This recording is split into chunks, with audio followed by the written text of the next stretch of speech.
예배자로 인도하신 주님의 이름을 찬양합니다. 이 시간에는 찬양하기 전에 먼저 우리 선포하고 나아가기를 원하는데요. 주님은 선하십니다. 이렇게 한번 선포하겠습니다. 주님은 선하십니다. 그 선하심은 영원합니다. 그 선하심은 우리 한 번 더 할까요? 주님은 선하십니다. 그 선하심은 영원하십니다. 우리 한 번 더, 우리 영혼을 향해서 한 번 더 하겠습니다. 주님은 선하십니다. 그 선하심은 영원하십니다. 아멘. 우리를 향한 선하신 주님의 계획을 믿으십니까? 우리 이 시간에 자리에 함께 일어나서 그 주님께 감사와 찬양의 제사 올리며 나아갑시다.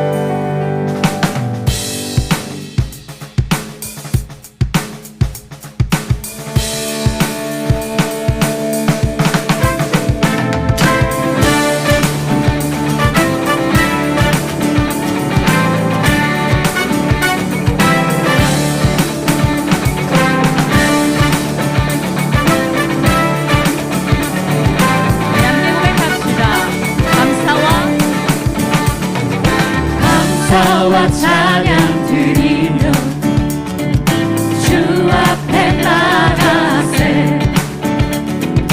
크고 광대하신 주 이름 그의 성소에서 주를 찬양해. 나팔 소리로 찬양하며 기파와 수금으로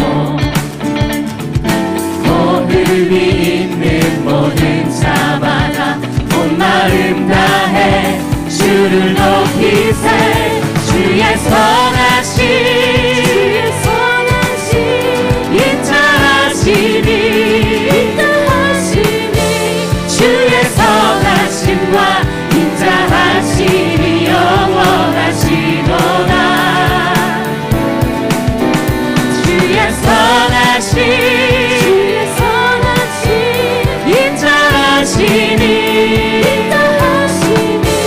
주의 선하심과 인자하심이 영원하시도다. 주의 선하심과 인자하심이 영원하시도다. 네. 우리 2절로 고백합시다. 예수 하나님 독생자 만유의 창조주 모두 다 그 앞에 나아가 목소리로 주를 찬양해. 나팔 소리로 찬양하며 기파와 수금으로 호흡이 있는 모든 자 우리의 영혼이 이 시간 온 마음을 다해 주를 높이며 나갑니다. 아멘. 주의 선하심 인자하심이 주의 선하심과 인자하심이 영원하시도다. 주의 선하심 인자하심이 주의 선하심과 인자하심이 영원하시도다.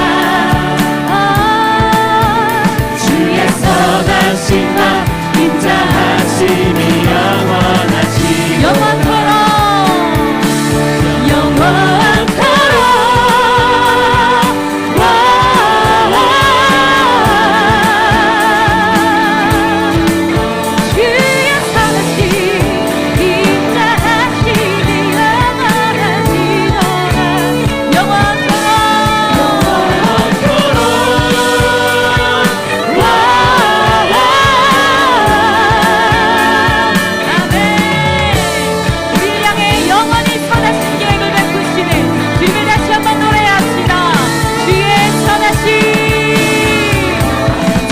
선하심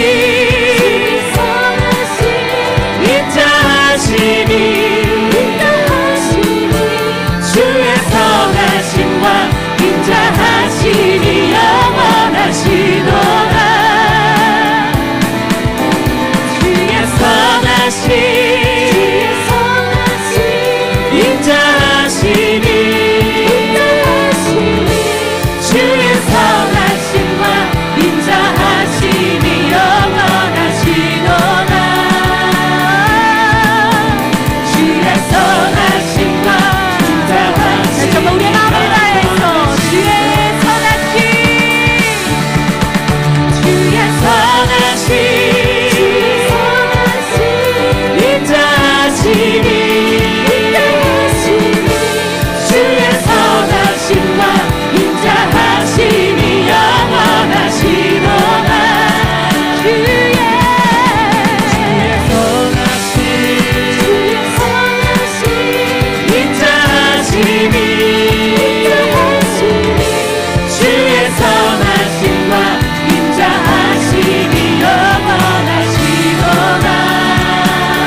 지쳐도 일어설 수 있는 것 예수님 한 번 더 때문에 고백하겠습니다. 숨을 쉴 수 없을 만큼 숨을 쉴 수 없을 만큼 많이 아픈데 그럼에도 우리가 노래할 수 있는 것은 내가 노래할 수 있는 것 우리를 향한 예수 그리스도의 사랑 때문입니다.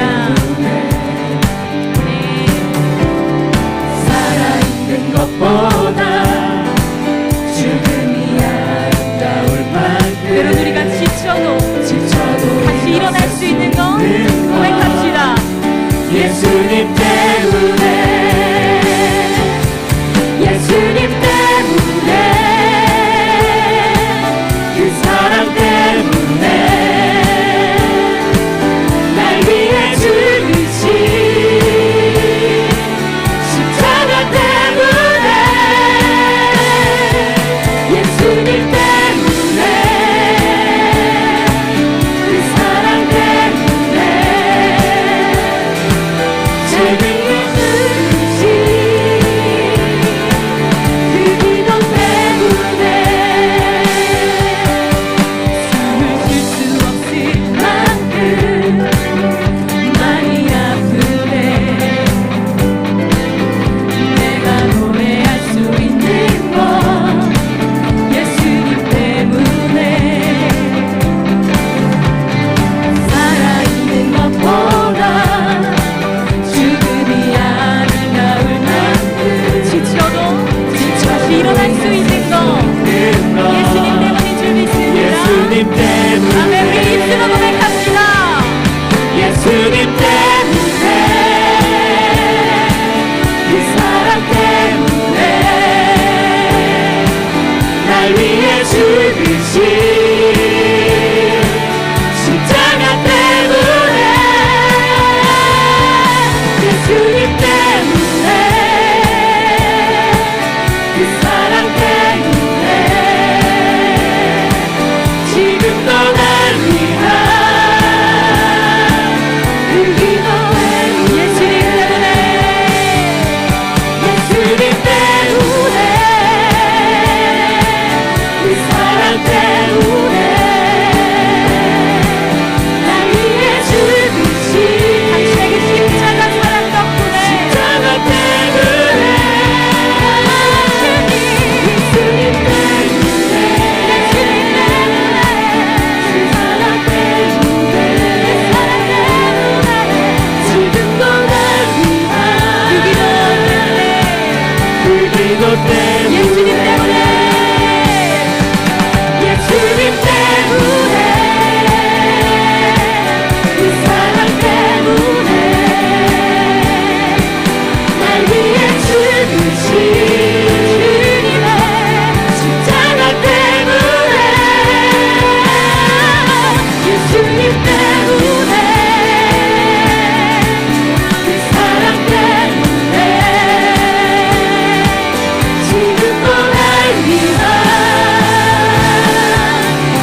아주 작은 저예요. 주님 어떤 말로 다 할까요? 주님 사랑하는 마음, 주님 사랑하는 나. 주님, 내 주님, 이름만 불러도 가슴이 뛰어요. 주님, 내 주님, 주님 곁에 머물고 싶어요.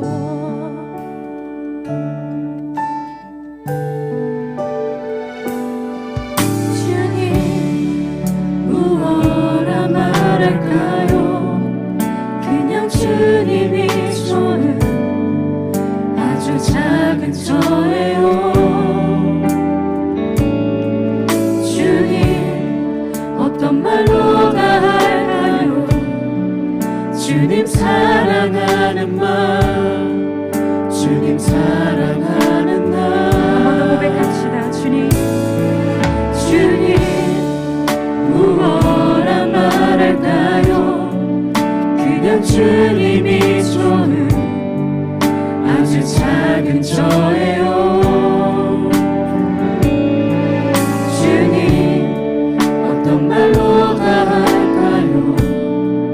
주님 사랑하는 마음, 주님 사랑하는 나. 주님,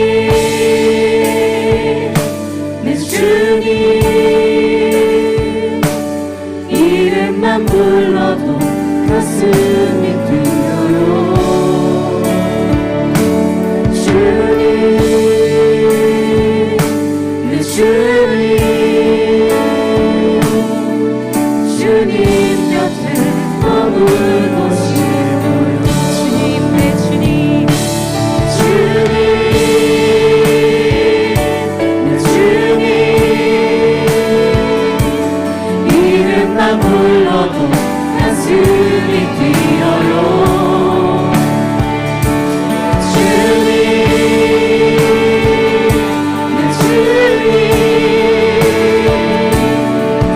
주님 곁에 머물고 한 번 더 고백합시다. 주님,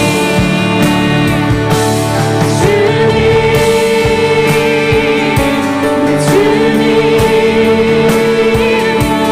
이름만 불러도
주님 사랑해요. 주님 사랑해요.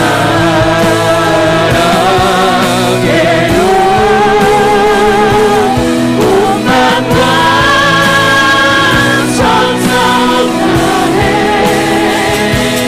하나님의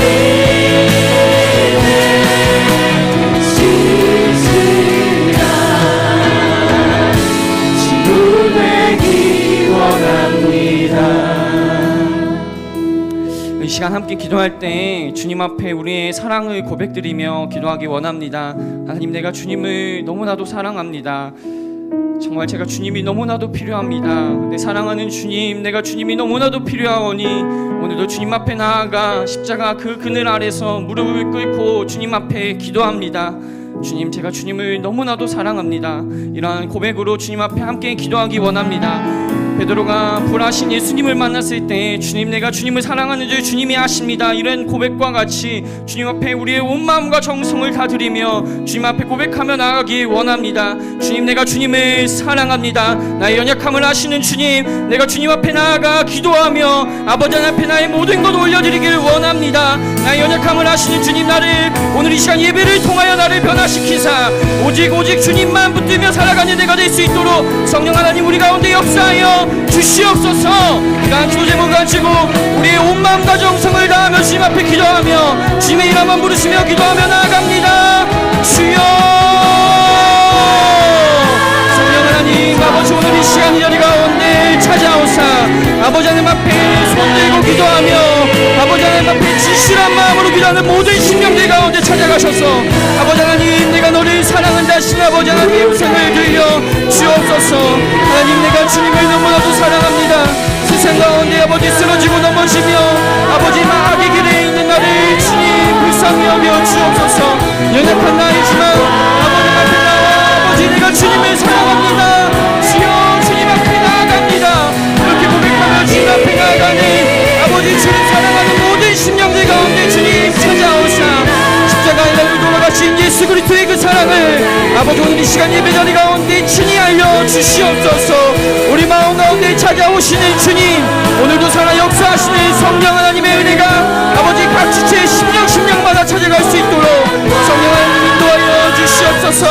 사랑이 많으신 아버지 하나님을 의심케 하는 모든 영광 권세들 예수 이름 가운데 높임받고 떠나가며 아버지 우리의 믿음 없음을 믿음 있게 하여 주시고 오직 주를 믿는 믿음으로 말미암아 주님 앞에 나아가 예배하는 우리가 될 수 있도록 성령 하나님 인도하여 주시옵소서. 주님 사랑해요. 주님 사랑해요. 온 마음과 정성 다해 하나님의 지시라 지루되기 원합니다. 사랑이 많으신 아버지 하나님, 주님의 그 크신 사랑에 감사를 드립니다. 연약한 우리가 주님 앞에 오늘도 은혜를 입어 이 예배자리 가운데 나왔습니다.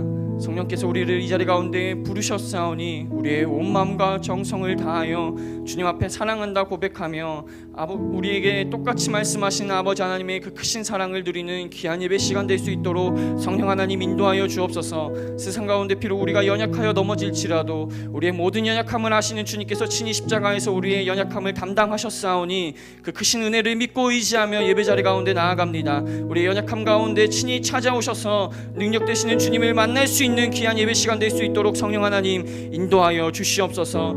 그렇게 예배 가운데 임하시고 역사하실 주님의 이름을 찬양합니다. 감사를 드리며 사랑이 많으신 우리 구주 예수 그리스도의 이름으로 기도드립니다. 아멘. 오늘도 우리 가운데 역사하실 주님께 감사와 영광의 박수 올려드립니다. 네, 자리에 앉으셔서 좌우에 계신 여러분들께 이렇게 인사하면 좋겠습니다. 오늘도 주님을 만납시다. 이렇게 인사할까요? 오늘도 주님을 만납시다. 오늘도 주님을 만납시다. 우리 가운데 오늘도 역사하실 주님을 만나길 바라면서 또 옆에 있는 지체가 그렇게 되기를 바라는 마음으로 함께 손을 뻗어서 찬양하도록 하겠습니다.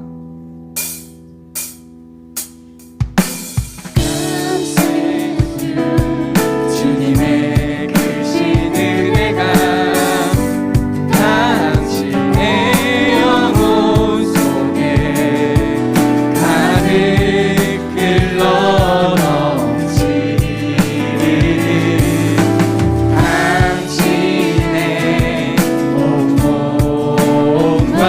마음 행하는 모든 것을 지키시며 보호하시고 참 기쁨이 언제나 넘치기를 축복하며 기도합니다. I bless you. 여러분 옆에 있는 분들에게 손을 뻗으면서 이렇게 축복할까요? God bless you. God bless you. God bless you. God bless you. God bless you. 여러분들에게 그런 은혜가 있기를 간절히 소망합니다. 이 시간 목사님 나오셔서 오직 예수님 외에는 아무것도 라는 제목으로 말씀 전해주실 때에 하나님의 은혜를 사모하는 귀한 시간 되기를 소망합니다.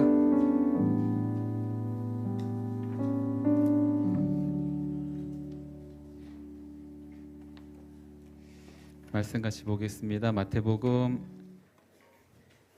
17장 1절에서 8절까지 말씀인데요. 네. 마태복음 17장 1절에서 8절까지 말씀 같이 읽겠습니다. 마태복음 17장 1절에서 8절입니다. 같이 읽습니다. 그리고 6일 후에 예수께서 베드로와 야고보와 야고보의 동생 요한을 데리고 높은 산으로 올라가셨습니다. 예수께서는 그들 앞에서 모습이 변모돼 얼굴이 해처럼 빛나고 옷이 빛처럼 새하얗게 됐습니다. 바로 그때 모세와 엘리야가 그들 앞에 나타나 예수와 이야기를 나눴습니다. 베드로가 예수께 말했습니다. 주여, 우리가 여기 있으니 참 좋습니다. 주께서 원하신다면 제가 여기에다 초막 셋을 만들되 하나는 주를 위해, 하나는 모세를 위해, 하나는 엘리야를 위해 짓겠습니다.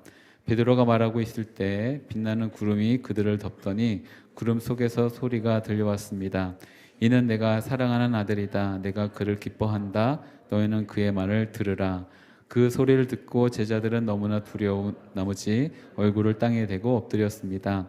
그때 예수께서 다가와 그들을 어루만지며 말씀하셨습니다. 일어나라, 두려워하지 말라. 그들이 눈을 들어보니 예수 외에는 아무도 보이지 않았습니다. 아멘. 이따가 잠깐 다시 한번 언급할 텐데, 원래 제목을 두 개로 이렇게 왔다 갔다 하다가 지금 말씀드린 것은 이제 8절에 오직 예수님 외에는 다른 어떤 것도 보이지 않았다라고 해서 이제 고민 끝에 한 거고요. 원래 또 하나의 원래 가장 강력한 제목 중에 하나는 천국의 예고편을 경험하라였습니다. 이제 천국의 예고편을 경험하라. 이제 이런 건데, 우리가 이제 스포는 아니고 예고편이 딱 나왔을 때 예고편이 굉장히 멋있으면 그 영화 보고 싶잖아요. 근데 끝까지 결말 다 보면 보기 싫잖아요. 그래도 저는 보기 좋더라고요. 어쨌든 이런 어떤 막 이 영화 봐야겠어 하는 뭐 끌림이 있는 그런 어떤 예고편이 있을 때 이 정도만 보더라도 내가 이렇게 기분이 좋아지고 이런 어떤 감동이 있는데, 진짜 본 상영이 있으면 얼마나 좋을까라는 어떤 그런 생각들을 가지게 되는 어떤 경험을 했던 이들의 이야기를 오늘 함께 살펴보게 됩니다. 말씀을 시작하면서 이런 질문 한번 던져보려고 합니다. 만약 예수님이 주님의 죽으심과 부활하심을 경험하고 난 뒤에 어떻게 자신들을 향한 이제 죽으심과 부활하심을 경험하고 난 다음에 예수님이 이제 승천하시고 이제 남겨져 있는 제자들이 자신들을 향한 두려움과 위협 속에서 믿음을 지킬 수 있었을까라고 하는 인간적인 어떤 이렇게 질문을 한번 해봅니다. 어떻게 그들은 그 믿음을 지킬 수 있었을까? 어떻게 그들이 갖고 있었던 그 신념을 잃어버리지 않을 수 있었을까? 그들이 가고 있는 이 길에서 이제 확신이라는 것이 있다고 한다면 그 확신이 무너지는 순간이 과연 없었을까? 저는 있었을 거라고 봅니다. 그런 확신이 무너지고 또 신념을 흔들리는 상황들이 생기고 사랑하는 이들이 죽고 순교를 당하고 뭐 이런 어떤 어려움 속에서 어떻게 그들은 그들의 믿음을 지키고 어떤 그 신념을 지킬 수 있었을까? 또 다른 측면에서는 예수님께서는 이제 순환을 당하시기 전에 제자들에게 믿음을 강화시키기 위해서 어떤 무언가를 주셔야겠다라고 했을 때 과연 그것은 무엇일까? 만약 여러분이 이제 그럴 일은 없지만 우리가 예수님이 되어서 여러분이 스승이고 제자가 있어요. 이제 떠날 날이 얼마 안 된 걸 내가 알아요. 그렇다고 한다면 이 제자들을 위해서 과연 내가 무엇을 할 수 있을까? 무엇을 해야만 될까? 라고 한번 고민해 본다면 예수님은 어떤 것을 하셨을까? 요한복음, 저희가 이제 마태복음을 보고 있는데 마태, 마가, 누가, 요한복음 중에 요한복음에서는 이러한 제자들에 대한 어떤 상황을 아시고 이제 계속해서 십자가에 대한 이야기를 하셨던 것도 아시고 제자들의 마음이 근심 있고 두렵고 떨리는 것을 알고 있기 때문에 성만찬을 하시고 그리고 그날 밤에 세족식을 하십니다. 그게 요한복음 13장부터 일어나는 일인데 무려 13장부터 17장까지 요한복음이 총 21장밖에 안 되는데 13장, 14장, 15장, 16장, 17장 17장이 또 제자들을 위한 마지막 밤의 기도거든요. 그러니까 무려 5장이나 걸쳐서 4분의 1이나 되는 분량을 거쳐서 그 마지막 밤에 있었던 제자들의 마음을 위로하고 강화하는 곳으로 분량을 할애합니다. 엄청난 분량이잖아요.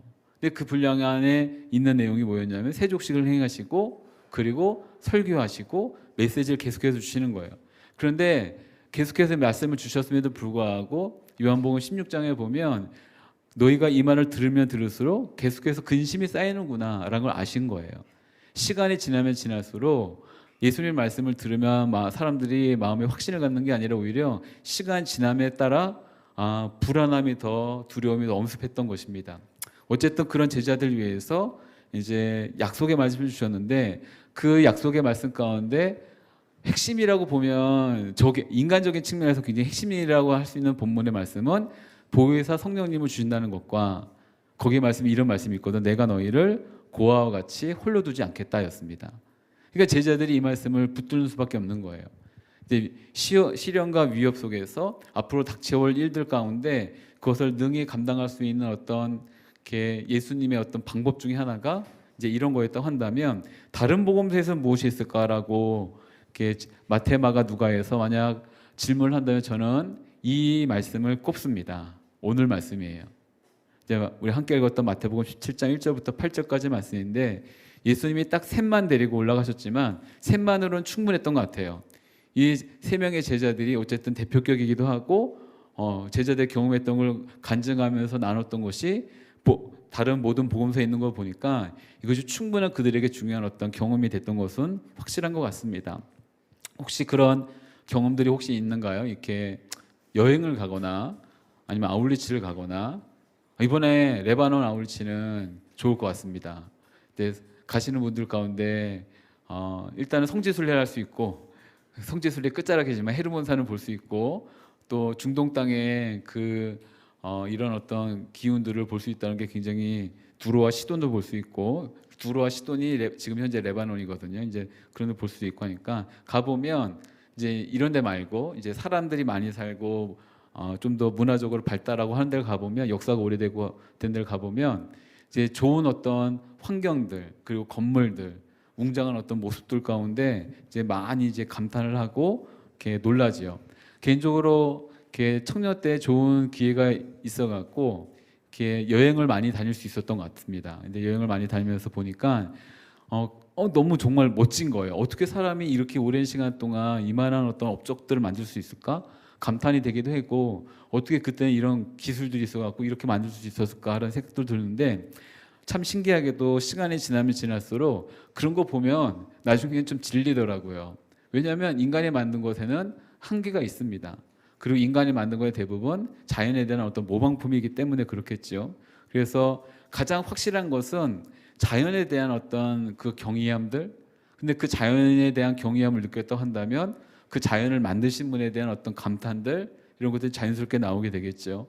어마어마한 사이즈의 건물을 보는 것이 아니라 측량할 수 없는 어떤 산을 볼 때 그리고 오묘한 어떤 환경들을 볼 때 예전에 네팔로 아울리치를 가는데 네팔 아시죠? 네팔 하면 유명한 산이 있잖아요. 무슨 산이에요? 예, 에베레스트 산이죠. 가장 높은 그 산맥이 있는데 저는 높아봐야 얼마나 높겠어 생각을 했어요. 근데 비행기를 타고 가는데 비행기 고도 옆으로 보이더라고요. 산이. 별로 안 놀라시네요. 비행기 고도 바로 옆으로 창문까지 딱 보니까 쭉 산맥이 쭉 보이는 거예요. 그래서 와 진짜 높구나. 진짜 높구나 생각이 들었어요. 비행기고도와 똑같은 높이로 가는 어떤 것을 보면서 하나님이 창조하신 작품들을 볼 때 정말 이게 어마어마한 어떤 경이로움을 주는 일이구나라는 것들을 보면서 이렇게 신앙을 갖고 있는 사람들은 대부분 그 가운데 찬양을 하고 감탄을 하고 그러잖아요. 그래서 우리 옛날 찬송가에 따르면 옛날 찬송가 40장인데 요즘 찬송가 몇 장인지 모르겠네요. 28장인가요? 우리는 찬송가 잘 부르지 않으니까요. 그 주 하나님 지으신 모든 세계 이렇게 찬양을 하면서 찬양하는 일들이 있는데 하나님을 모르는 사람들도 자연의 그 경이로움을 보면서 열심히 사진을 찍습니다. 사진을 찍는 이유가 뭐냐면 어떻게든 내 눈에 더 담고 이것을 기억하려고 하는 어떤 인간의 마음이 있었겠지요. 이것처럼 무언가를 딱 경험했는데 잊혀지지 않는 무언가 있을 때 그것이 단순하게 자연 환경이라고 한다면 그냥 마음 가운데는 또 보고 싶다, 다시 가보고 싶다 라는 정도가 일 텐데 여기 이제 제자들이 이 기록을 다른 본인들의 말한 것이 아니라 봤던 사람들이 계속해서 전하고 있는 것을 보니까 아마도 이들의 경험했던 것이 굉장히 잊혀질 수 없는, 잊을 수 없는, 그리고 또 한 가지로는 떠나고 싶지 않은, 오늘 읽었던 말씀처럼 떠나고 싶지 않은 또 한 가지 다시 경험하고 싶은 어떤 그 일들이지 않았을까 싶습니다. 또 다른 비유를 하나만 든다면 이제 예전에 제가 이제 이러한 얘기를 들었던 적이 있는데 이제 위조 지폐를 감별하는 이제 지폐 감별사들 이렇게 이제 물어보면 진짜와 가짜를 구별하는 방법 혹시 아시나요? 진짜 지폐와 가짜 지폐를 구별하는 방법 뭐 들춰서 보고 뭐 어떻게 하고 막 알고 계시죠? 예, 그래서 이제 위조 지폐 감별사들이 그러면 이제 어떤 게 가짜 지폐인지를 열심히 공부하면 연구하고 뭐 그러면 될 것 같잖아요. 근데 위조 지폐 감별사들이 해주는 말은 정반대입니다. 그들은 손에 늘 진짜 지폐를 쥐고 있대요. 계속해서 만져갖고 근데 계속해서 만지고 있다 보면 가짜를 딱 만지는 순간 안 돼요. 이건 가짜라고. 그러니까 진짜와 가짜를 구별하는 방법은 가짜를 연구하는 게 아니라 진짜를 경험하는 것입니다. 근데 진짜를 경험하면 가짜가 아무리 좋고 화려하다 할지라도 그만한 가치가 있다 할지라도 눈이 안 들어오는 거예요. 다시 이제 이 이야기 좀 묶어갖고 제자들이 인식할 수 있었던 환상입니다. 이 단어가 좀 중요한데 환상은 성경에서 나오는 환상은 무아지경에서 보여지는 것이 아니에요. 환상을 보더라도 인식할 수 있는 상태에서 환상을 보았기 때문에 전해준 것입니다. 무아지경에 있는 환상은 성경에 나오는 환상하고 다릅니다. 제자들은 인식할 수 있는 상태에서 환상을 보았고 근데 그 환상을 전해줄 수 있었던 거예요. 인식할 수 있었던 환상 가운데 고난 너머에서도 그 고난을 견딜 수 있을 만큼의 강력한 영광을 아주 찰나에 경험한 것이죠. 아주 잠깐인데 아주 잠깐 그것을 경험하고 난 다음에 자신들은 앞으로 닥쳐올 그리고 본인들이 지금 견디고 있을 이 복음서가 쓰여질 당시에 아마 엄청난 고난과 시련이 있었을 상황임에도 불구하고 그 고난과 시련을 넉넉하게 이겨낼 수 있을 만큼의 고난 너머에 있는 진정한 영광을 경험했던 이들이었기 때문에 이들은 이 영광을 포기하고 싶지 않았을 것이고 포기하지 않았던 것으로 보여집니다.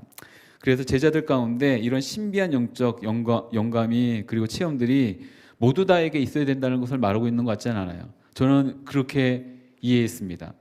예수님이 12제자를 다 데리고 보셨다고 한다면 저는 우리들 똑같이 이렇게 해석했을 거예요. 반드시 우리 모두 다 이런 경험이 있어야만 되는데 그렇지 않고 딱 3명만 찝어서 데리고 가신 거 보니까 모두 다 이런 경험이 필요한 것은 아닙니다. 다만 이 경험이 있었던 이들이 하는 이야기, 전해주는 이야기들이 우리 가운데 좋은 어떤 힘이 됐으면 좋겠다는 것이고 이 경험으로 말미암아 이후에 이제 예수님의 그리스도이심을 분명하게 알게 되고 제자들은 또 한 가지 다가올 고난을 기쁘게 감당했다는 내용을 우리가 살펴보면서 오늘 읽었던 1절 말씀을 다시 한번 같이 읽도록 하죠. 마태복음 17장 1절 말씀입니다. 같이 읽죠. 시작. 그리고 6일 후에 예수께서 베드로와 야고보와 야고보의 동생 요한을 데리고 높은 산으로 올라가셨습니다. 여기 이제 올라가시고 난 다음에 2절 말씀까지 같이 볼까요? 2절 말씀입니다. 시작. 예수께서는 그들 앞에서 모습이 변모돼 얼굴이 해처럼 빛나고 옷이 빛처럼 해하얗게 됐습니다. 여기 이제 사실은 신비를 본 것인데 신비와 신비주의는 좀 다릅니다. 엄밀하게 구분지어서 말한다면 신비주의는 신비 자체를 숭배하는 것을 신비주의라고 말한다면 신비로움 자체가 뭔가 이렇게 경배의 대상이 되는 것인데 신비주의는 신비를 경험하는 것과 신비주의가 되는 것은 다릅니다. 여기 제자들이 경험했던 건 신비함을 경험한 것이고 기독교는 신비로움이 빠지면 안 됩니다. 기독교 자체가 신비인 거예요. 그러나 신비주의는 아니죠. 신비는 우리의 신앙을 도와줄 수는 있지만 신비주의는 우리의 신앙을 무너뜨립니다. 그래서 신비주의가 빠지지 않고 신비를 딱 봤는데 아까도 말했듯이 약간의 어떤 예고편을 본 거예요. 이제 우리가 이 땅에서 일어날 일들 너머에서 보게 될 어떤 영광을 경험한 것이죠. 이것이 무엇인지 몰라도 이 세 명의 제자들 가운데는 굉장히 인상이 깊었던 것으로 보여집니다. 예전에 몇 번 소개했었는데 이전 지체들이 많을 것 같고 또 계속해서 말해도 좋을 것 같아서 2007년에 미국의 한 대학교의 교수였던 분이 췌장암이 걸리고 나서 본인이 마지막 수업이라는 것을 이제 하게 돼 마지막 강의라고 하는 랜디 포시라고 하는 유명한 교수가 기독교인 아닙니다. 교수가 마지막 강의에서 더 라스트 렉처 해갖고 유튜브에 그것이 방영이 됐는데 그때 당시 유튜브가 많이 활성화되지 않았음에도 불구하고 굉장히 많은 조회수를 갖고 많은 이들이 봤어요. 결국에 그래서 이제 책까지 나오게 돼서 이제 그런 일들이 있었는데 결국 그는 이제 6개월 후에 2006년에 그가 은퇴하고 그 강연을 하고 난 다음에 2007년에 이제 타계를 합니다. 근데 그 랜디 포시가 췌장암에 걸린 상태에서 마지막 강연할 때 했던 이야기 중에 굉장히 인상 깊은 내용이 있어요. 이런 내용입니다. 우리가 만나게 될 장애물은 그 장애물 너머에 있는 우리가 얻고자 하는 것에 대해 내가 얼마나 그것을 원하느냐에 대한 척도가 될 것이다입니다. 다시 한번 설명할게요. 장애물이라는 것이 있는데 이 장애물을 만날 때 이것이 이거 뭐야? 내가 왜 이렇게 안 되지? 이렇게 어렵지? 왜 이렇게 고통이 있지? 고난이 있지? 라고 생각하는 것이 아니라 내가 분명 이 길을 갈 때 그 길 너머에 있는 내가 정말 가고 싶은 가고자 하는 이상적인 어떤 목적이 있고 목표가 있고 지향점이 있는데 그 길에서 그 장애물을 만난 것이기 때문에 그 장애물은 내가 그 목표 목적을 얼마나 원하는지를 알 수 있는 척도가 된다는 거예요. 그냥 단순하게 힘드네 관둬야겠다고 포기한다면 그럼 내가 그 너머에 있는 진정한 내가 원했던 것에 대해서 사실은 그만큼 간절함이 없었던 것이겠죠.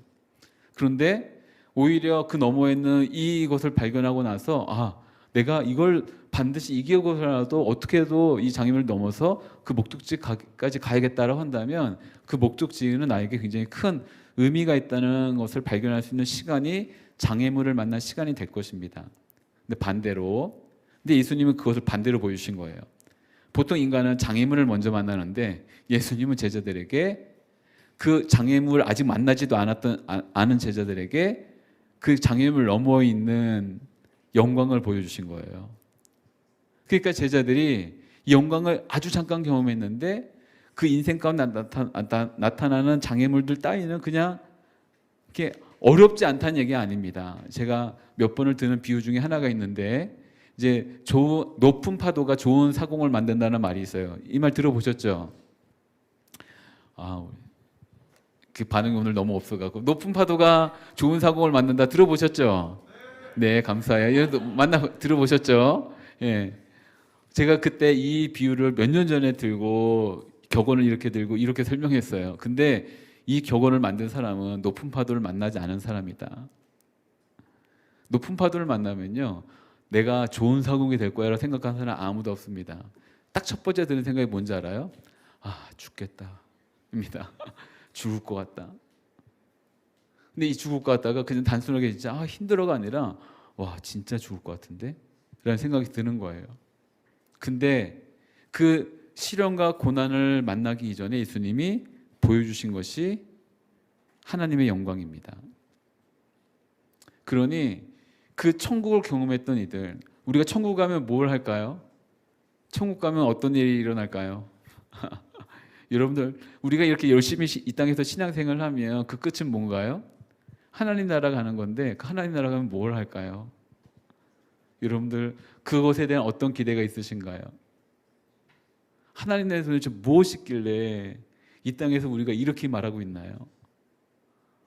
누가 저에게 질문한다면 정말 답도 아닌 답을 제가 답이 될 수 없는 답을 이렇게 드립니다. 하나님의 영광이 거기 있기 때문입니다. 하나님의 영광이 있는 바로 그곳이기 때문입니다. 하나님의 영광이 떠나지 않는 곳이기 때문에 그렇습니다. 근데 그것을 아주 잠깐 경험했던 이가 바로 베드로가 말하잖아요. 아, 내가 이곳 너무 떠나고 싶지 않아요. 근데 그 자체가 나쁘다고 말할 수는 없지만 저는 오늘 말씀에 사실 뒷부분의 결론적인 내용이긴 하지만 인생에 있어서 한 번만이라도 이런 경험이 있으면 참 좋겠습니다. 앞으로 일어날 수많은 어려움과 장애를 이겨낼 수 있는 힘의 근원이 있어야 되는데 눈에 보이지 않는 하나님을 믿으면서 내가 이것을 막 쥐어잡고 가기에는 마치 너무 힘든 거를 느낀 겁니다. 그럴 때 내가 확실히 알 수 있는 정말 흔들리더라도 일어설 수 있을 만큼의 힘을 받을 수 있는 경험이 인생에 딱 한 번이라도 있으면 참 좋겠다는 바람이 있습니다. 여기 말씀을 보면 1절에 이제 예수님이 3명만 데리고 산을 올라가시는데 또 3명은 잘 따라가요. 저는 이 말씀에서 굉장히 단순하게 적용을 했는데 예수님이 나머지 9명을 두고 3명만 데리고 가는데 9명의 제자들 아무 말 없이 그냥 있었고 3명 또 순순히 따라갔어요. 여기서 만약 그들이 막 의기양양하면서 내가 예수님의 수제자들이잖아 너희들과 달라 막 구분했으면 성경에 기록을 했었을 것 같은데 그런 기록들이 없는 거 보니까 남아 계신 제자들도 따라간 제자들도 그냥 그 말에 대해서 과하게 반응을 보이지 않았던 것으로 보입니다. 이 말씀을 보면서 예수님 말씀하시고 하나님 말씀하시면 그냥 그대로 행동하면 되는 거겠구나라는 것도 결론을 내렸어요. 창세기에 보면 하나님이 창조를 열심히 하십니다. 저는 하나님이 대충 하셨을 거 보이지 않아요. 정말 하나님이 하시는 최선을 다해서 창조하셨을 거라고 믿습니다. 하나님 그러신 분이시니까요. 네, 말씀하시니까 그대로 됐고 그렇게 만들어진 물체들도 어떤 것이건 간에 하나님 말씀하신 대로 또 그렇게 살아갑니다. 그게 지금 창세기 1장에 있는 말씀들이거든요. 제가 너무 이상한 얘기 하는 거 아니죠? 예. 근데 하나님의 말씀대로 안 되는 건 인간밖에 없는데 어쨌든 하나님의 말씀대로 가는 약간의 어떤 일들이 있겠죠. 우리의 신앙이 회복되어지는 순간이라고 한다면 아마도 이런 때가 아닐까 싶어요. 하나님 말씀하시면 예수님 말씀하시면 그 말씀 그대로 순종한다는 것 이것이 이제 회복이 되어가는 과정이구나 알 수 있겠죠. 근데 그때 예수님의 변화되는 것을 본 것입니다. 근데 성경에 보니까 예수님이 변화된 것이 아니라 이 말이 좀 어려운 말인데 수동태를 쓰였거든요. 이제 수동태로 쓰였다는 것은 누군가에 의해서 변화가 되어진 거예요.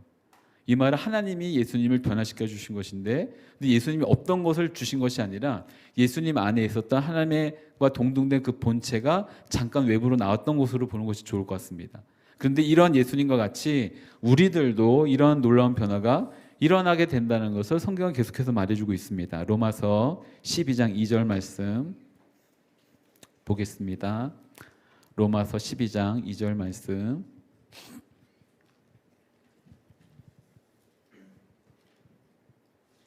로마서 12장 2절 말씀 같이 1절 시작.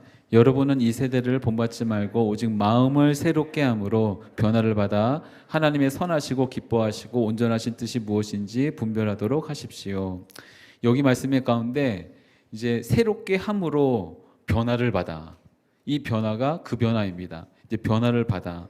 예수님을 구주로 영접한 이들 가운데 영원한 생명을 얻은 자가 받게 된 놀라운 축복이 있다고 한다면 이런 변화이겠지요. 한 구절 더 보겠습니다. 고린도후서 3장 18절 말씀입니다.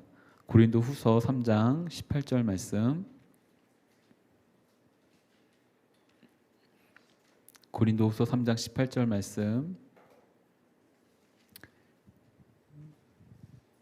같이 읽도록 하죠. 시작. 우리는 다 벗은 얼굴로 주의 영광을 바라보는 가운데 그와 같은 형상으로 변화돼 영광에서 영광에 이르게 됩니다. 이 일은 주의 영으로 말미암습니다. 아멘. 저는 이런 의미에서 더더욱더 우리 모두 다 성령의 충만함을 받기를 간절히 원합니다. 이 일이 어떻게 일어나는가 보니 주님의 영으로 말미암습니다라는 겁니다. 주님의 형상으로 닮아져 그리고 변화가 돼 영광에서 영광에 이른다고 하시는 주님의 말씀이 있는 거겠죠. 이 바뀌신 여기 말씀을 보니까 그들 앞에서 모습이 변모돼 얼굴이 해처럼 빛나고 옷이 빛처럼 새하얗게 됐습니다라고 하는데요. 이때 바뀌신 예수님의 얼굴을 한번 여러분 상상해 보십시오. 어떤 얼굴로 바뀌셨을까요? 일단 해처럼 빛난다고 하니까요. 제 아내가 이제 그 학교 다닐 때니까 좀 옛날이겠죠. 학교 다닐 때인데 이제 신촌에 있던 어떤 서점에 들어가서 이제 책을 사려고 이러고 있는데 그때 웅성웅성 하는 소리가 들리더래요. 근데 무슨 일인가 하고 딱 하는데 그 지금 이제 S전자 회장님이 되신 그 분이 누군지 아시죠? S전자 회장님이 되신 분이 딱 그 신촌에 있는 서점 안으로 들어오더래요. 그리고는 저랑 그때 교제할 때였는데 저한테 이렇게 얘기하더라고요. 후광이 빛나는 사람을 처음 봤어. 이렇게 해갖고 도대체 무슨 이유에서 후광이 빛난 거냐고. 그 사람이 이제 알고 보니까 후광이 빛난 거냐, 아니면 그 사람 자체가 후광이 빛난 거냐니까 그런 거 묻지 말고 아무튼 후광이 빛났다고 하는데 어쨌든 뭐 그렇게 뭔가 이렇게 빛나는 얼굴을 봐서 뭐 그런 걸까요? 생각을 하는데 어쨌든 한번 상상해 보십시오. 예수님이 어떤 얼굴로 변모되셨을까요? 또한 해처럼 빛나는 얼굴이셨다고 하는데 어떻게 변하셨을까요? 다만 개인적으로는 죄가 없으신 분이시기 때문에 죄성에서 나오는 표정들이 전혀 느껴지지 않는 그런 어떤 표정, 모습, 얼굴이지 않았을까요? 근데 이 얼굴을 경험했던 사람들을 보니 아마 변화가 일어났던 것 같습니다. 아시겠지만 이 선한 하나님의 그 얼굴, 예수님 얼굴을 보는 사탄은 두렵고 떨렸을 것이지만 죄된 인간은 그 얼굴을 보고 변화가 일어났겠지요. 거룩과 사랑이 함께 나타나는 아름다우신 주님의 얼굴을 경험했던 일 가운데 저 개인적으로는 성경에서 가장 동질감을 느끼고 가장 선호하는 한 사람을 꼽으려 한다면 누가복음 18장에 나오는 삭개오를 꼽습니다. 세리장, 키가 작았던 주여. 이렇게 아시죠? 키가 작은 삭개오. 그가 나무에 올라갔었을 때 그를 찾아와서 만나주신 예수님이 얼굴을 맞이했을 때 그가 나무에서 내려올 수 있었던 일이 있었고요. 두 번째로 아마도 수가성 여인이지 않을까 싶습니다. 사마리아 여인인데요. 그 여인이 예수님을 만나고 예수님 얼굴을 경험하고 영광을 경험하고 그는 숨어있는 자에서 간증하는 자로 바뀌었었습니다. 또한 요한복음에 보면 가늠하다가 잡혀온 여인이 있었어요. 그날 밤부터 잡혀와서 예수님 앞에 끌려올 때까지 그가 마주했던 얼굴은 그를 죽이려고 달려들고 있었던 사람들의 얼굴밖에 없었을 것입니다. 근데 그가 죄악을 저질렀음에도 불구하고 처음으로 자신을 정죄하지 않는 얼굴을 맞이한 거예요. 그녀는 참 티끌만한 잘못만 하더라도 사람들은 정죄와 비판의 눈길로 보면서 매섭게 당신은 이 어떤 형벌을 받기 합당한 사람이야 라는 눈빛으로 보는데 정죄하지 않는 눈빛을 처음으로 경험한 위대한 분을 만났던 것이겠죠. 그러자 성경에 나왔던 예수님의 얼굴을 경험한 모든 이들이 동일하게 변화가 일어났습니다. 예수님의 얼굴을 경험할 수 있는 예배 그리고 예수님의 어떤 그 성품을 경험할 수 있는 여러분의 삶이 됐으면 좋겠습니다. 3절 말씀 또 같이 보겠습니다. 마태복음 17장 3절 말씀 같이 읽죠. 시작. 바로 그때 모세와 엘리야가 그들 앞에 나타나 예수와 이야기를 나눴습니다. 여기 이제 모세와 엘리야가 나타나는데요. 우리에게는 위대한 이름은 아니지만 유대인들에게는 위대한 이름입니다. 모세의 율법과 그리고 사역과 어떤 기적을 행한 것의 대표적인 주자로서 이제 엘리야를 꼽습니다. 특별히 모세는 하나님의 율법을 주시기 위해서 사용했던 사람이고 엘리야는 이제 가장 많은 은사를 주셔갖고 기적을 행했던 사람 중에 한 명이겠죠. 또 한 가지가 이제 산 위에서 부르심을 받았던 두 사람이기도 합니다. 이제 모세도 율법을 받을 때 시내 산에 올라가서 받았고요. 그리고 엘리야도 하나님과의 어떤 진정한 만남을 가졌을 때는 호렙산이라고 하는 신비한 산에 올라갔을 때 만납니다. 어쨌든 산 위에서 만났던 두 사람이기도 하겠죠. 두 사람을 만났어요. 이 놀라운 경험을 하니까 4절에 이렇게 베드로가 말을 합니다. 마태복음 17장 4절 같이 읽죠. 시작. 베드로가 예수께 말했습니다. 주여, 우리가 여기 있으니 참 좋습니다. 주께서 원하신다면 제가 여기에다 초막 셋을 만들되 하나는 주를 위해, 하나는 모세를 위해, 하나는 엘리야를 위해 짓겠습니다. 너무 좋았던 것 같아요. 어떤 학자는 그렇게 연결시키는데 굳이 이걸 그렇게 연결시켜야 될 필요가 있을까라는 생각이 들기도 하지만 연결시켜도 좋겠다는 생각이 들어서 지난 시간에 설명 안 한 부분이 있는데 마태복음 16장 28절에 너희가 내가 다시 그러니까 육신의 어떤 저기를 경험하기 전에 내가 다시 오는 것을 경험할 자가 있을 거라는 말씀이 있는데 이 말씀이 굉장히 난해주예요. 해석하기 어려운 구절이거든요. 근데 제자들은 이제 어쨌든 주님의 영광을 경험할 말미암아 이것과 연결될 수도 있다라는 어떤 사람들이 있습니다. 어쨌든 이런 복잡한 얘기는 지나가고 오늘은 이것이 핵심이 아니어서 주제가 아니어서 하나님의 영광을 경험하자마자 이제 베드로 했던 것이 이곳 너무 떠나기 싫습니다. 영원히 있으면 좋겠습니다. 여기 너무 있고 싶어요. 라는 어떤 그의 고백이 있는 거겠지요. 아까도 얘기했지만 누가복음에 보면 이 일이 제자들이 졸다가 일어난 상황이라고 설명을 해요. 그런데 저는 말씀 묵상하다가 졸다가라도 이런 경험하는 게 얼마나 좋을까. 그래서 여러분들이 조는 거 저 별말 안 합니다. 예, 저 앞에서 정죄하지 않습니다. 걱정하지 마세요. 주님이 주시는 깊은 위로와 안식과 쉼이 이 시간에도 있으면 참 좋겠죠. 제가 까먹었던 일이 있는데 우리 함께하는 목사님이 알려주셔갖고 어떤 이제 함께하는 목사님 중에 한 분이 제가 10년 전에 청년부를 섬길 때 그때 이제 리더십이었던 목사님이 계시거든요. 근데 그때 리더십 모임이었대요. 이렇게 그때는 물론 우리가 3년 전만 하더라도 모든 리더십 모임을 다 오프라인으로 했잖아요. 근데 리더십 모임을 했는데 매주 목요일 저녁 8시부터 10시까지 하거든요. 근데 우리는 방학이라는 것이 있는데 청년부는 방학이라는 게 없었어요. 매주 365일 매주 52주 오는 거예요. 순장 모임 하고 기도회도 금요일날 기도회도 하고 주일날 또 예배도 드리고 또 사역도 하고 막 힘들겠죠. 네, 그런데 그렇게까지만 하면 안 힘들지도 모르는데 순원들이 맨날 순장 바꿔달라고 막 데모를 하고 막 찾아오고 그러거든요. 나빠요 사람들이. 순장이 나빠요가 아니라 순원들 여기 순원들이 많은데 안 되겠다. 아무튼 그랬는데 너무 힘들게 딱 느껴져가지고 그날 순장 모임 시작하면서 오늘은 쉽시다 해갖고 그때 신발을 벗고 하는 룸을 하나 빌려갖고 그때 한 50명 정도 되는 리더십들이었는데 그냥 다 많죠. 예배 인원 자체가 800명, 900명이니까 그냥 오늘 1시간 동안 누워서 자다가 갑시다 해갖고 그냥 잤어요.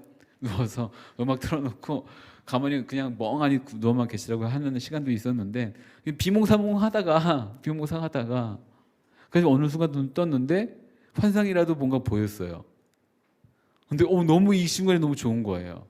이렇게라도 주님을 영광을 경험한다고 한다면 얼마나 좋을까요? 얼마나 좋을까요?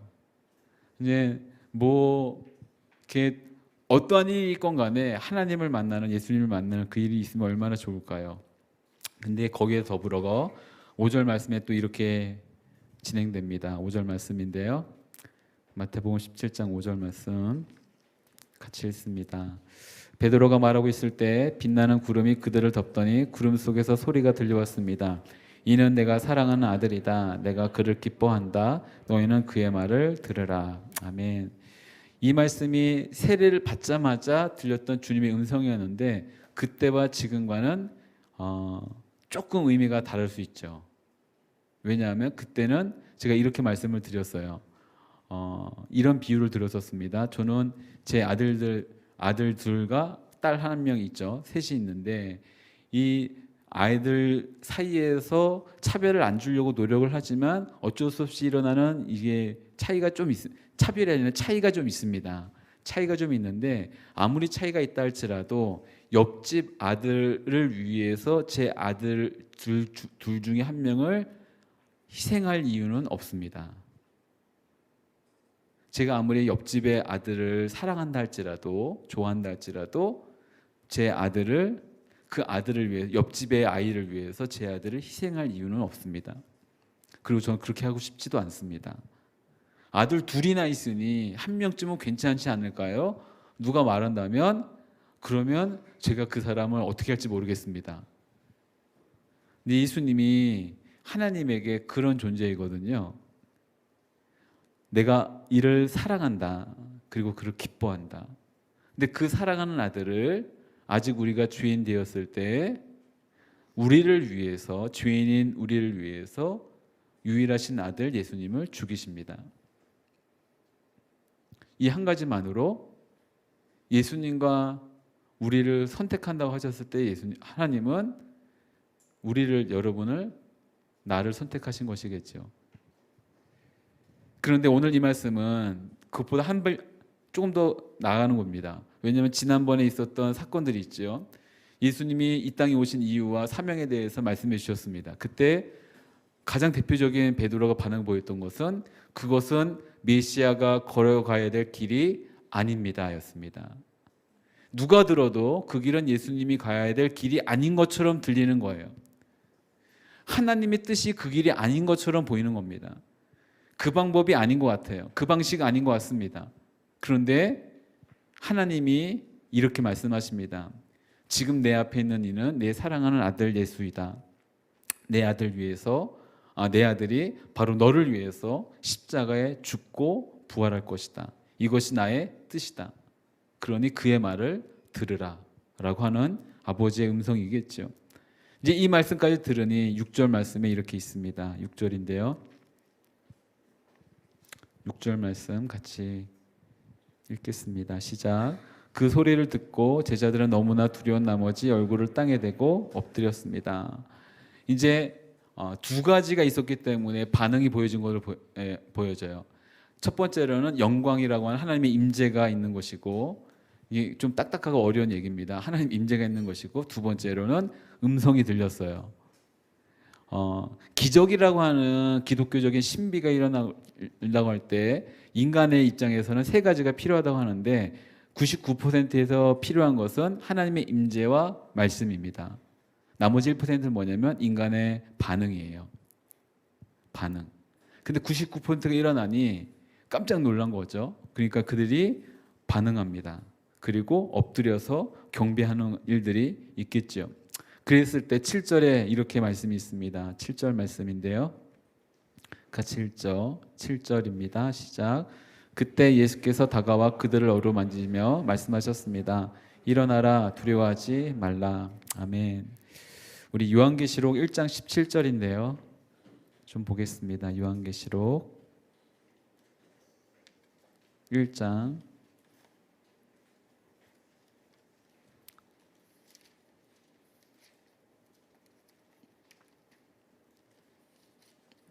17절입니다. 같이 읽죠. 시작. 내가 그분을 볼 때 나는 죽은 사람처럼 그분의 발 앞에 엎드러졌습니다. 그러자 그분이 자기의 오른손을 내게 얹고 말씀하셨습니다. 두려워하지 마라. 나는 처음이요 마지막이다. 아멘. 이제 반모섬에 있었던 요한에게 하나님이 찾아가셨을 때 이렇게 말씀드렸잖아요. 임재와 영광의 임재와 그리고 메시지가 있을 때 인간이 보일 수 있는 지극히 자연스러운 반응은 이제 이 경외한 두려움인데, 엎드리고 나니까 예수님이 하신 것처럼, 그리고 그 상황 가운데 있었던 이들 가운데 예수님이 똑같이 해주시는 것이 무엇이냐면 두려워하지 말라. 두려워하지 말고 일어나라. 또 한 장면 봅니다. 다니엘인데요. 우리 다니엘은 좀 많이 알고 계시죠? 다니엘 8장 먼저 18절 먼저 봅니다. 다니엘 8장 18절. 다니엘 8장 18절. 이제 다니엘이 계시록과 같이 묵시라고 하는 어떤 어마어마한 미스터리한 계시들을 보게 되는 시작이거든요. 이제 이때 일어난 일들인 겁니다. 18절 말씀인데요. 같이 읽도록 하죠. 시작. 그가 내게 말하는 동안 나는 땅에 엎드려서 깊이 잠들었습니다. 그러자 그는 나를 붙들어 일으켜 세웠습니다. 또 한 장면 봅니다. 10장 10절입니다. 다니엘 10장 10절 말씀. 다니엘 10장 10절 말씀. 같이 읽죠. 시작. 내가 떨고 있는데 어떤 손이 나를 어루만졌습니다. 그리고 나를 일으켜서 무릎과 손바닥으로 땅을 짚게 했습니다. 아멘. 보니까 주님이 어쩔 줄 몰라 하고 있는 인간에게 늘 찾아오셔서 하시는 첫 번째 일은 이렇게 세우시는 것 같아요. 이렇게 세우시고 격려해 주시고 두려워하지 말라고 말씀해 주시는 분이시죠. 아마 이렇게 굳어져 있었던 몸일 수도 모르겠습니다. 이렇게 경이로움을 보면 놀람도 있지만 이렇게 약간 경직되는 것도 있을 수 있잖아요. 근데 그때 주님께서 어루만져 주시고 풀어 주시고 위로해 주시고 힘을 주시고 하는 장면들이 있는 거겠죠. 이제 이번 주도 이렇게 시간을 보내다가 이렇게 이제 설교를 듣다가 다른 좋은 분들 또 설교를 열심히 듣다가 이렇게 딱 너무 제목이 좋아갖고 이 제목 뭐지 하고 이제 그분 설교를 좀 듣는데 이렇게 너무 큰 위로를 받아서 저도 이 메시지를 같이 던져라면서 주님이 어떻게 터치해 주시고 격려해 주신지를 여러분들도 같이 누릴 수 있었으면 좋겠다는 마음을 주셨습니다. 그 제목은 이런 제목이에요. 사과의 꽃은 피는 것이 아니라 오는 것이다. 이제 원예학적으로 따진다면 꽃은 이제 피는 거잖아요. 꽃은 피는 겁니다. 이게 꽃은 피는 건데 꽃이 펴야지만 열매가 맺히는 것은 알죠. 이 정도의 우리 상식은 이게 상식이라 말하면 안 돼요. 요즘에 좀 위험해. 그렇죠? 이 정도는 다 알고 계시죠. 꽃이 피어야지만 열매가 맺히는 건 알고 있죠. 그래서 꽃과 꽃의 그 저기를 날라주는 벌과 나비의 역할이 있는데 그걸 못하니까 요즘에 드론을 써서 한다고 하더라고요. 기계가 하는데 점점 벌이 없어지니까 꿀벌이 사라지니까 아무튼 있습니다. 잡다한 지식 같은 거 몇 가지 더 알려드릴게요. 성경 공부를 했으면 알려드릴 텐데 무화과 나무는 그러면 이렇게 질문할 사람이 있잖아요. 무화과가 없을 무자에 꽃화자거든요. 꽃이 피지 않는데 과일이 맺히네 무화과인데 무화과는 무화과가 아니라 사실 비화과예요. 보이지 않는 거예요. 안일비자 이제 보이지 않는 꽃이 보이지 않았지만 그래서 이제 잎 속에서 펴갖고 열매가 맺히는 과일입니다. 꽃이 안 피면 과일은 안 맺히는 거예요. 근데 아시겠지만 이때쯤에 꽃이 화려하게 화사하게 예쁘게 펴줘야 돼요. 예쁘게 막 5월, 6월 예쁘게 피고 그리고 그 꽃이 지고 나면 그 꽃자리에 이제 열매가 맺히고 이제 열매가 커지는 시간이 이제 가겠죠. 이제 이 다음부터는 저도 몰랐던 내용입니다. 어느 한 시골 마을에 이제 꽃이 핀다라고 하지 않고 꽃이 온다라는 표현을 쓴다고 해요. 이제 꽃이 온다. 왜냐하면 꽃을 우리가 아무리 노력한다 할지라도 피우는 게 아니라 우리가 꽃을 피우는 게 아니라 그냥 꽃이 오는 거예요. 선물로 오는 겁니다. 소문이 이렇게 오는 것인데 이제 꽃이 오기 위해서 인간이 해야 될 노력은 최선을 다해야 되죠. 우리나라에서 꽃을 피우기 위해서 최선을 다하는 노력의 시작점은 언제일까요? 정월대보름 다음 날. 예. 정월대보름 다음 날부터 열심히 하는 거예요. 이제 열심히 뭐도 하고 작업도 하고 해서 이제 하는 건데, 근데 이때쯤이 됐는데 꽃이 안 온 거예요. 그럼 어떻게 될까요? 그해 농사 끝난 거예요. 그렇잖아요. 여러분 계획도 세우고 열심히 투자도 하고 노력도 하고 뭐 안 하겠습니까? 했는데 이때쯤 꽃이 피어야지만 이제 연말로 갔을 때 가을이 됐을 때 열매가 맺히는데 이때쯤 되는데 꽃이 안 핀 거예요.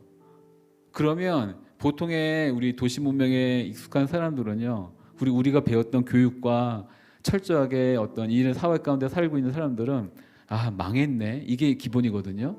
우리 입술 가운데 그냥 망했네, 어떻게 하지, 내가 한 게 다 허투루 갔네, 이게 일반적인 말들인데, 근데 그 마을에서 어르신들이 워낙 많고 매년 시간이 지나고 있는 것을 경험했던 이들이 그해 꽃이 안 피면, 이때쯤에 꽃이 안 피면 이렇게 말을 한다고 합니다. 꽃을 오게 하는 분이 꽃을 안 주셨으니 올해는 쉬라는 말이네.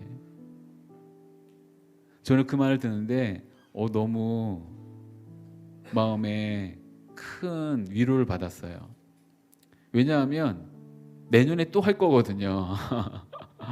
내년에 또, 그러니까 일생에 나무라는 거에 일생에 딱 한 번 꽃을 피우고 딱 한 번 열매를 맺는 것이 아니라 매년 꽃을 피우고 열매를 맺고 또 그것이 지고 또 꽃을 피우고 또 열매를 맺고 이 일이 반복이 됩니다. 우리를 이끄시는 분이 여러분 인생 가운데 딱 한 번 꽃을 화려하게 딱 피우고 열매를 팍 주시는 분이 아니라 사실은 이분은 그냥 내가 원하던 원하지 않던 언제나 시즌을 주시고 그 시즌에 맞게 계속해서 뭔가 주시면서 근데 어떤 때는 또 안 주시는 거예요. 꽃을 안 주세요. 그러면 그때는 어떤 때라고요? 아, 좀 쉬어야 될 때구나. 그 해는 실패한 해가 아니라 쉬어야 될 때입니다.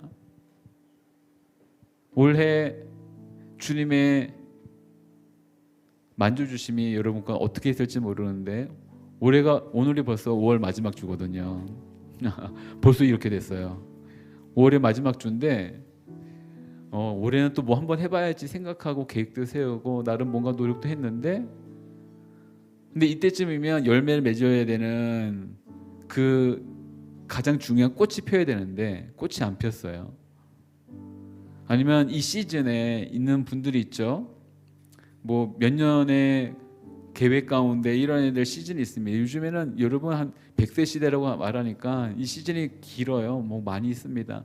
여러분 큰 열매를 한다면 꽃 많이 피셔야 돼요. 지금 뭐 10년 단위, 20년 단위로 계속 꽃이 피어야 될지 모르겠어요. 열매를 맺어야 될지 모르겠어요. 근데 이번 시즌에 아직 꽃이 피지 않은 분들이 또 한다면 주님이 조금 쉬라고 하시는 것 같습니다. 그러나 끝은 아닙니다. 다시 겨울이 오고 다시 봄이 오면 다시 또 시작을 해야죠. 그러나 지금은 조금 쉬어야 될 때인 것 같습니다. 아직 꽃이 피지 않았다고 한다면 쉬라는 주님의 음성이 여러분에게 위로로 다가왔으면 좋겠고 또한 하나님의 큰 위로가 오히려 여러분의 큰 힘이 됐으면 좋겠고 또한 마지막으로 어느 한순간이건 간에 하나님의 그 빛난 영광을 아주 찰나라도 경험할 수 있는 여러분의 인생의 그 시간이 한 번쯤 있어서 그 너머에 있는 포기할 수 없는 무언가를 갈 수 있는 시간은 기입니다. 그러니 지금 잠깐 쉬어도 된다는 주님의 음성을 들을 수 있었으면 좋겠습니다. 8절 말씀 같이 읽고 같이 찬양하고 기도했으면 좋겠습니다.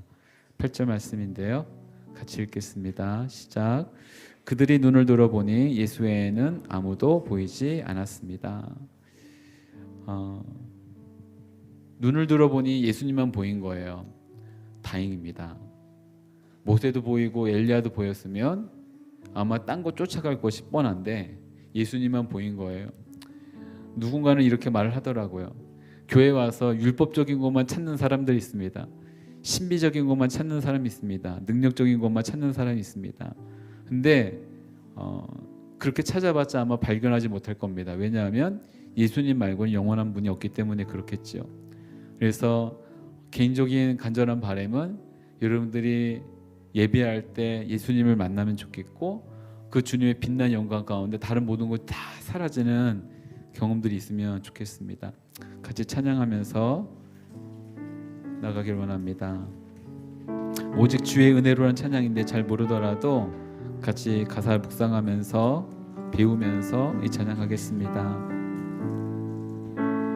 오직 주의 은혜로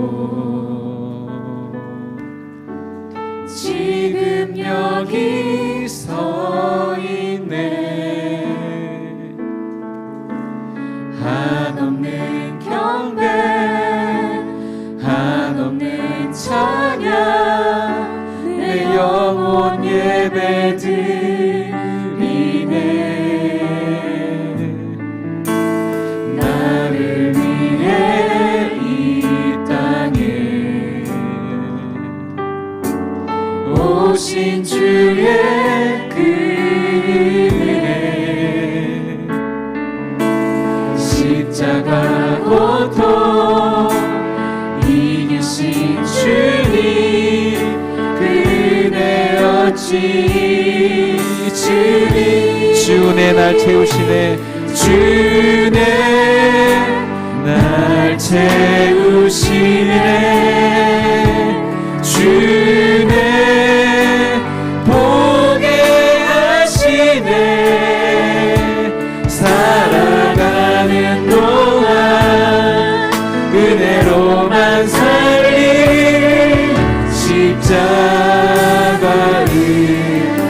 처음부터 다시 찬양합니다. 오직 주의 은혜로, 오직 주의 은혜로 지금 여기 서 있네. 지금 여기 서 있네. 한없는 경배, 한없는 경배, 한없는 찬양, 내 영혼 예배 드리네.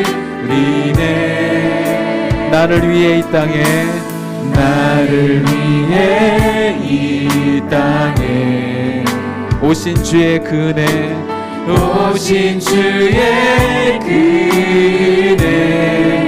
십자가 고통, 십자가 고통 이기신 주님, 그대 어찌 주 은혜 날 채우시네. 주네 날 채우시네.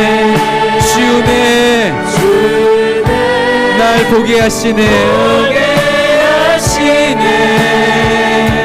살아가는 동안 은혜로만 살리. 십자가 주 은혜 날 채우시네. 주네 날 채우시네.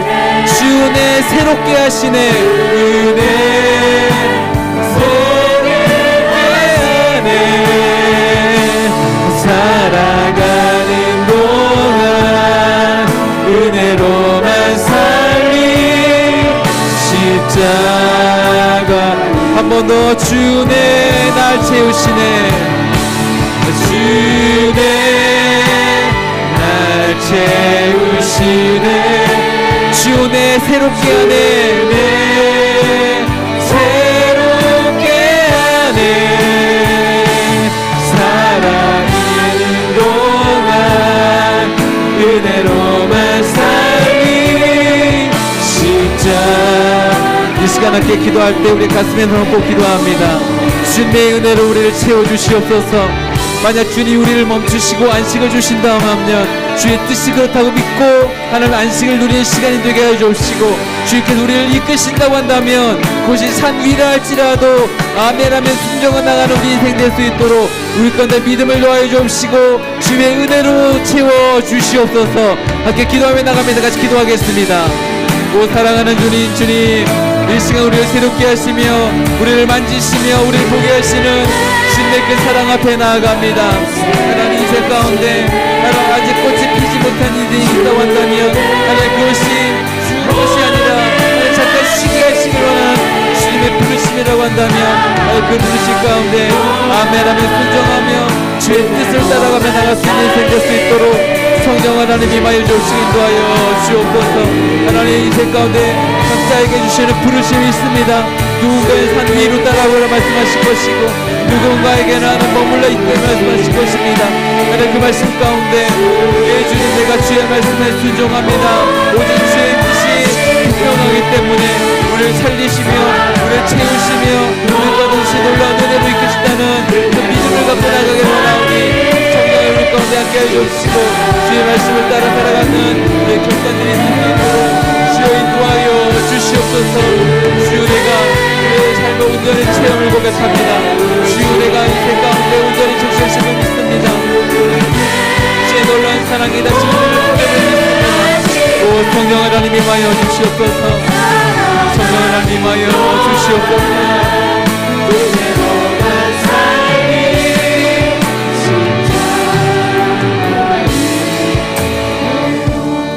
이 시간 모두 같이 기도합니다. 한 번 더 같이 기도할 때 혹시 우리 중에 그런 이들이 있습니까? 아직 꽃이 피지 못해 옆에 화려하게 핀 꽃을 보며 부럽게 느끼고 또한 시기심도 들고 또한 누군가에 대한 원망의 마음도 들 수도 있습니다. 그러나 아직 꽃이 피지 않았다고 한다면 하나님께서 지금 이 시간만큼은 열심히 살아온 인생에 대해서 잠깐의 쉼을 주시는 시간이라고 또한 받아들일 수 있는 시간 되길 원합니다. 주님, 우리 가운데 이 세상에 줄 수 없는 하늘의 평강과 쉼을 허락하여 주옵소서. 오직 주님 안에서만 누릴 수 있는 안식을 허락하여 주옵소서. 주님께 주시는 그 사랑 안에서 참된 만족을 누릴 수 있도록 우리로 빛난 주님의 영광을 경험케 하여 주옵소서. 이 시간 한 번만 더 같이 기도하며 나갑니다. 같이 기도하겠습니다. 오 사랑하는 주님, 당신의 날 주심을 구하며 나갑니다. 우리의 삶 가운데 행하시는 일을 기도하며 나갑니다. 오 하나님, 하나님의 사랑이 얼마나 놀랍습니까? 때나 아무 일도 일어나지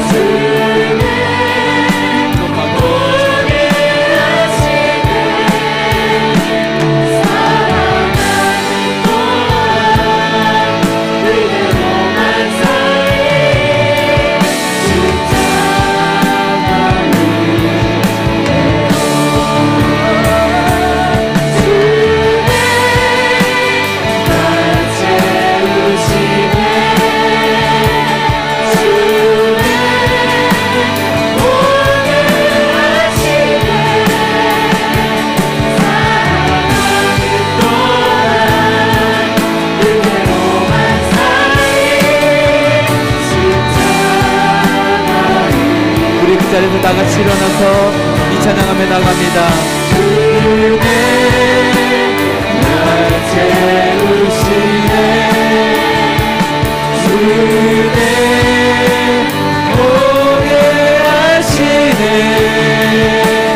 살아가는 동안 은혜로만 살리 십자가 한 번 더 찬양합니다. 주네 날 채우시네 주네 새롭게 하네 은혜 새롭게 하네 살아가는 동안 은혜로만 살리 십자가 은혜로. 사랑하는 주님, 우리를 일으키시며 위로하시며 격려하시는 주님의 음성을 듣습니다. 우리가 믿음의 눈을 떠보니 예수님 말고는 보이지 않는 이 경험을 했던 제자들처럼 오직 예수님만 바라보는 믿음의 일들이 있게 하여 주옵소서. 어떤 환상과 능력과 아니면 내가 원했던 것을 보는 것이 아닌 내가 보고자 해도 보지 못했던 그러나 우리가 봐야만 되는 그 놀라운 주님의 영광을 경험하는 이들 되게 해주시고 주의 그 아름다우심을 경험할 때마다 하나님 이 땅에서 만날 수 있는 여러 어려움과 시련을 넉넉히 이겨낼 수 있는 그 생명수의 근원으로부터 오는 힘들이 능력들이 우리의 사랑하는 모든 지체들 가운데 임할 수 있도록 성령 하나님 임하여 주옵소서. 역사하여 주옵소서. 그래서 매 순간 모든 것이 거치고 오직 예수님만 보이며 그 주님만 따라가고 또한 그 주님 쫓아 행하는 귀한 결단이 우리 가운데 있게 하여 주옵소서. 받은 은혜 감사하여 구별된 예물을 주 앞에 드리며 나갑니다. 주님 기뻐 받아 주옵시고 이곳에 사용되어지는 모든 것들마다 하나님의 나라가 드러나게 하여 주옵시고 오직 예수님만 나타나는 은혜가 있게 하여 주옵소서. 이제는 우리 주 예수 그리스도의 은혜와 하나님 아버지의 측량할 수 없는 사랑하심과 성령님의 교통하심과 역사하심이 오직 예수님만 바라보며 주님만 경험하길 원하며 주님의 아름다우심을 경험하길 원하는 이 자리에 고개 숙인 모든 하나님의 사람들 머리 위에 또한 이 아름다움을 전하고 계시는 선교사님과 그 가정과 모든 선교지 위에 우리 북한 땅 가운데 또한 여러 어려움 속에서도 주님의 그 빛난 영광을 경험하고 어려움과 시련 속에서도 주님을 예배하는 것을 참된 기쁨을 삼고 있는 모든 지하 교회의 성도들 머리 위에 지금부터 영까지 함께 하시기를 간절히 축원하옵나이다. 아멘.